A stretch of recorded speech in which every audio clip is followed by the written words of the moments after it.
Good morning, students. Now is the time for computer class and I am your computer teacher. So now we are going to start lesson 2, the types of software. So first of all, we would like to have a definition of software. What is software? So the first topic that we are going to discuss over here is software. So what is software? We can say the computer works on a set of instructions, and the set of instructions that enables the computer to perform a specific task is called software. So what is software? We can define it as the set of instructions, the set of instruction that enables the computer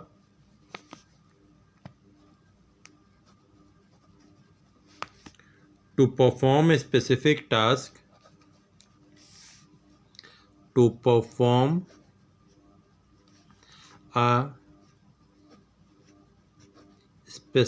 task, is called software. So we can define it as, in simple words, we can say what is software? The set of instructions that give hardware, that the set of programs that give instruction to the hardware to perform the job is known as software. We can also define the software in the following way. So what is software? There can be many definitions of it. The first one is the set of instructions that enable the computer to perform a specific task is called the software. The other definition can be it is a set of program that give instruction to the hardware to perform the job. So the software is a set of programs. We cannot touch it or feel it like the hardware. So what does it do? It provides communication between the computer and the user. A computer cannot operate without a software. So software is very essential for a computer to operate. Now let us come to know about the different types of software. Types of software. So there are different types of software. The first is system software. So what is system software? We can define it as the collection of programs that controls the overall operations and the working of computer system. In other words, we can say it acts as an interface between the hardware and the application software. So the system software is entirely responsible for controlling the overall operations, or we can say it is responsible for the internal working of the computer system. So the system software read the data from the input device and then transfer it to the output device. The system software can again be classified into three categories. The first is operating system. The second is language processor.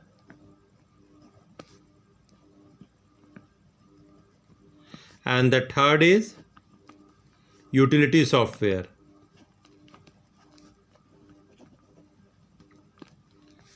The first is operating system, the second is language processor, and the third is utility software.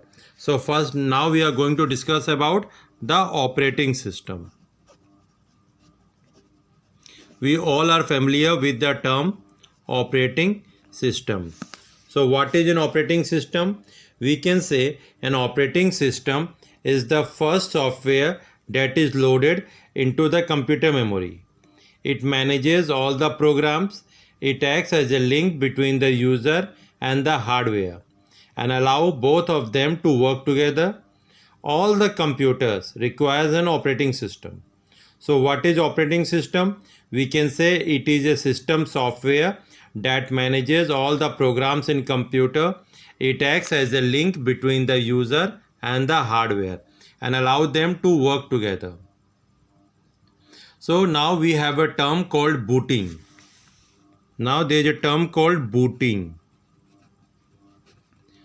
What does the word booting means? The process through which an operating system is loaded into the memory is called booting. Remember, it is an important term. The process by which an operating system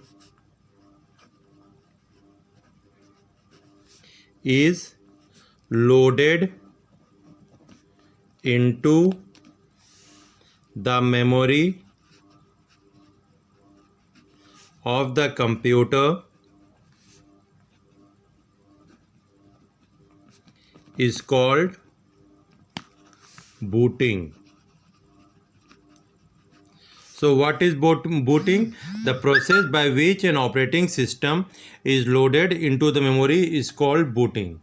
So some of the examples of operating systems are like Linux, Unix, Macintosh, Windows, etc. So a computer cannot be started without the operating system loaded into the memory. So what are the functions of operating system?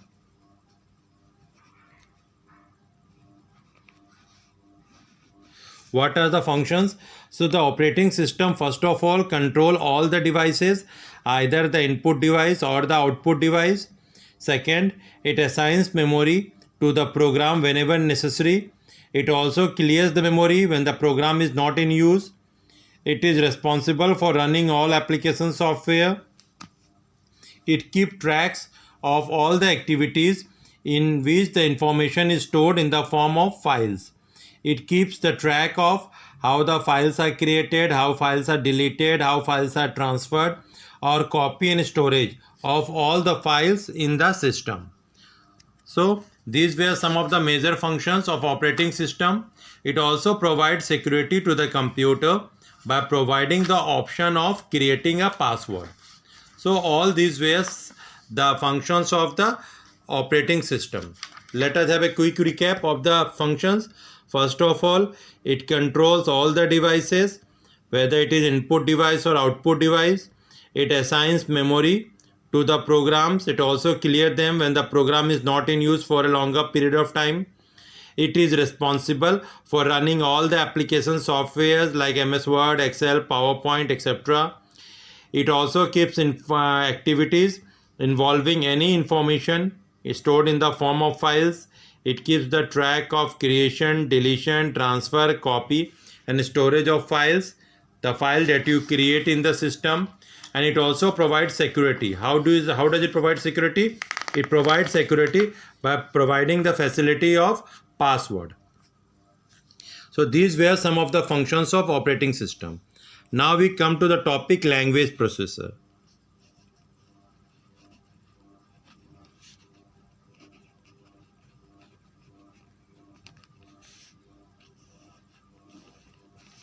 So this is the second type of system software.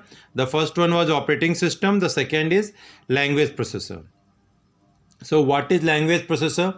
We can say it is a special type of software that has the capacity of translating the source code into the machine code. So we can say it is a special type of software that converts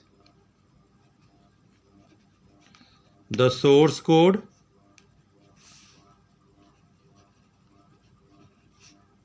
into machine code.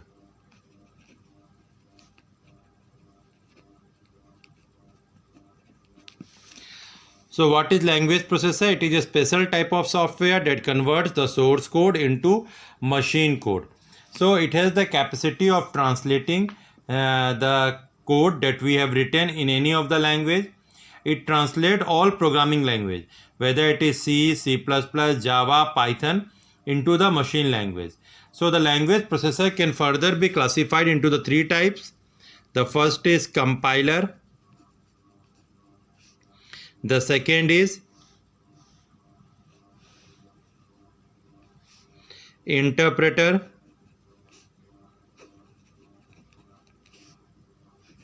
and the third is assembler.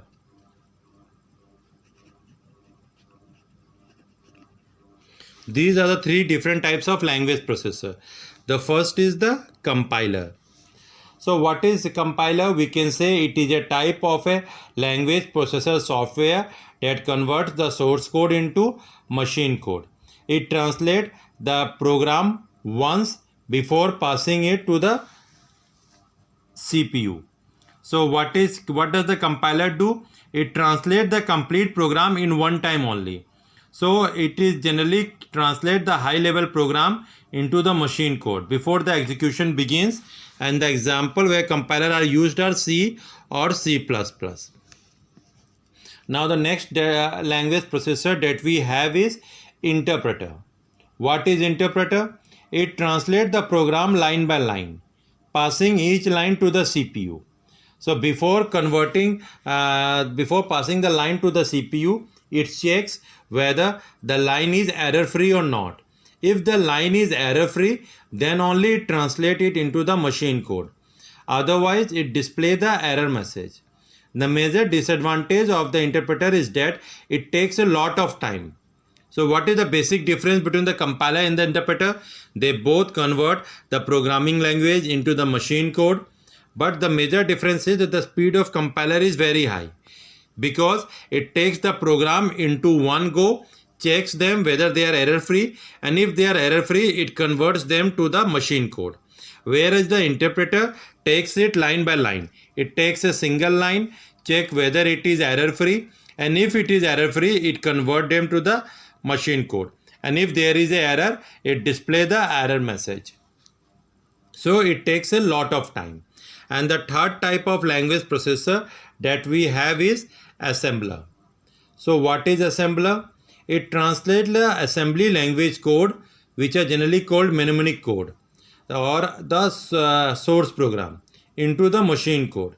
So generally the assemblers are used to convert the assembly language program into the machine code. The assemblers are used mainly in the development of system softwares. So the assemblers are responsible for converting the assembly language code, which are also known as mnemonic code or the source code, into the machine codes. So now the next software that we have is utility software.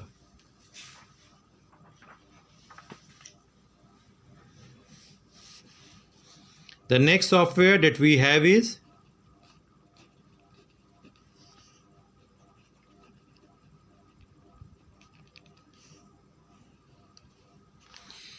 utility software.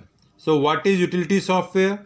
We can say it is a system software that is designed to maintain the computer system, to analyze the computer system, and to remove the simple errors or the simple problems that arise in the computer system. So it is mainly designed to support the computer system. Once again, what is utility software? We can say it is a system software that is designed to analyze, to maintain, and to optimize the computer system.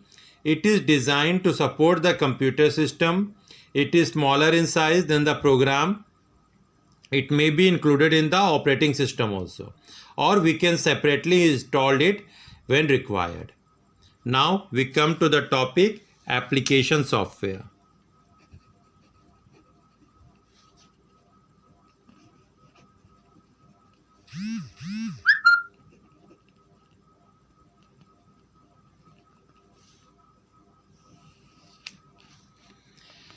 So what is application software?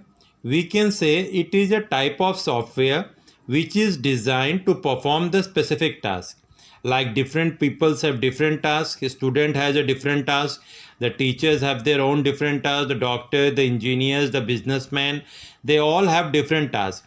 So according to their task, the software that are created are known as application software. Generally, the software developers develop the kind of software which is required for fulfilling a particular task. So the application software can also be categorized into two types.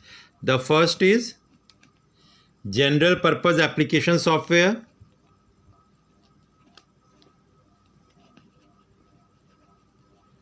The first is general purpose and the second is special purpose.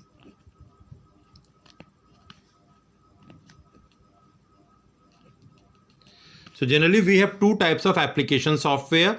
The first is the general purpose application software and the second is the special purpose application software. Now let's discuss about the general purpose application software. General purpose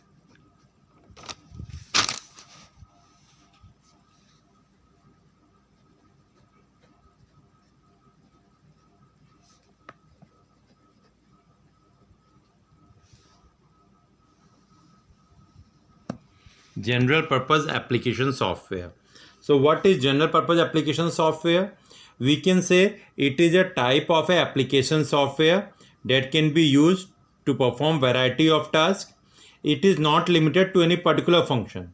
It fulfills the general need of a people. Like what is the general need of people? Whether it is a doctor, engineer, teacher, student. The first of all, in order to write any document or applications or any content, we need a type of software like MS Word. Again, for doing the calculation or for preparing the charts, etc., we need a type of software like MS Excel. In order to make a presentations, we need a type of software like PowerPoint, etc. So these are the types of software that is required by almost every category of people, no matter to which stream they belong. So the first of all, some of the examples of general processing application software are: the first example is word processing software. Word processing software. So word processing software allow us to write, edit, format, save and print a document. So using the word processing software, we can create a document in less time than in the earlier times the people used typewriter to do so. Because in word processing software, we have the options of creating the document. We can also have the options of printing the document, of formatting the document, etc., of including the images also. So it is widely used technique for typing, editing, storing, formatting, etc. So it is the most efficient way of creating the document. It offers several advantages over the typewriting. So the word processing techniques, we can edit the techniques. Even if we have made a mistake, we can delete it and can again write it. We can copy it. We can move the content to any part from one location to the other location. We can insert or delete the spaces or text or images. Besides this, we also have the facility of mail merge and spelling check, thesaurus, etc. So there is a wide variety of word processors which are available both for DOS and Windows environment. So MS Word is the most popular word processor that most of the people use for processing the documents of our word processing. Now the next general purpose application software that we have is spreadsheet software.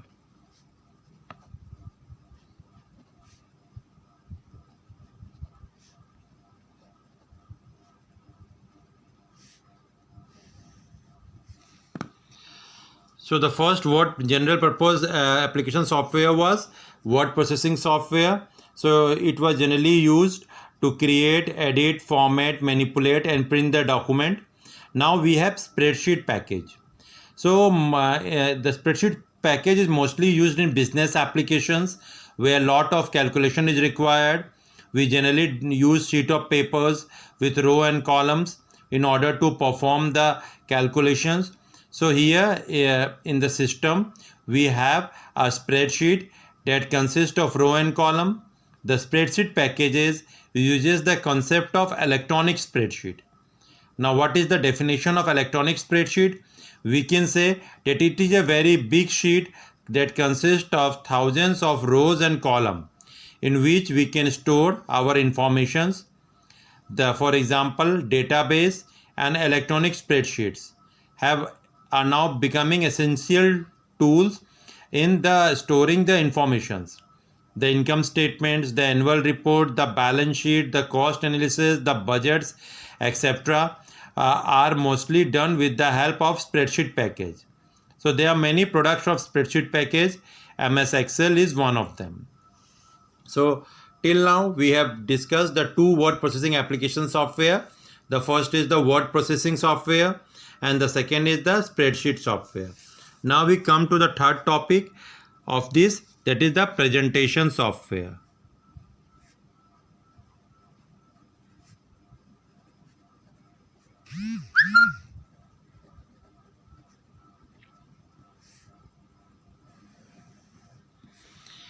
The presentation software. So what is the use of presentation software? We can say it is used for designing our presentation. So we have two ways of doing it.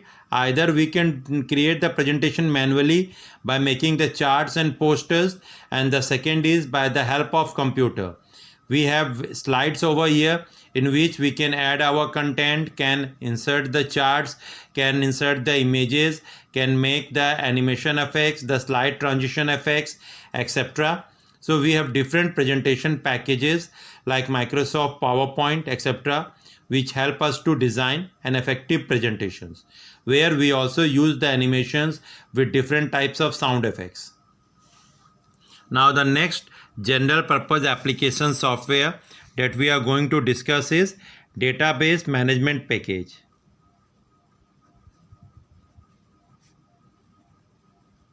Database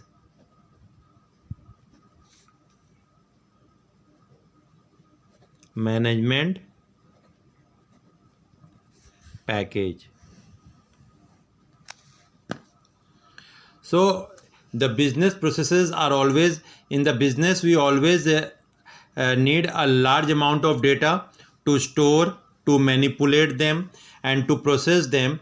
Some special type of software packages are needed, and which are collectively known as database management system, DBMS. So the full form of DBMS is database management system. So what is database management system? We can define it as a software that organizes and maintains the data in the database. So in order to store the data and to manipulate the data, to make changes, to search the data, to delete the data, all these different types of operations can be performed on database management system. So we can define it as a software that organizes and maintains the data. So many database management packages are available in market like MS Access, Oracle, Sybase, Informix, etc. So these were the four general purpose application software. The first was the word processing software. So what is word processing software?